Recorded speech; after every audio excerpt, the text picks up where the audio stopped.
Dami ko pong ampala dito na sayang. Oh, pagbukas ko po ng aming lagay ng gulay sa refrigerator. Ayan na po, nagkaroon na siya ng mga molds.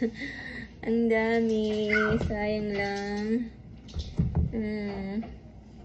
Lahat po to mapupunta na lang sa compost kasi nagkaroon na po siya ng molds. Hindi na siya masarap gulayin. Hindi na pwedeng gulayin pala.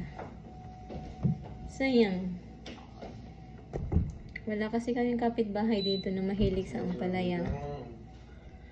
Malayo naman po yung mga Pinay na kaibigan ko. Kaya di ko rin sila maipamigay. Ayan, oh. Sayang lang po. Kalalaki pa naman ng bunga. Ayan, dami nito po. Ayan sila. Nasayang lang. Ng ating ampalaya. Kaya minsan, pag gandong nasasayang lang, ay talaga minsan, parang ayoko na magtanim ng madami sa sunod. Tama ng isa sigurong puno ng ampalaya next year. Okay? Wala tayong mapagbigyan dito ng mga Pinay na kapitbahay na malapit. Ang mga kapitbahay naman po namin na dito ay hindi mahilig sa ganitong klaseng gulay.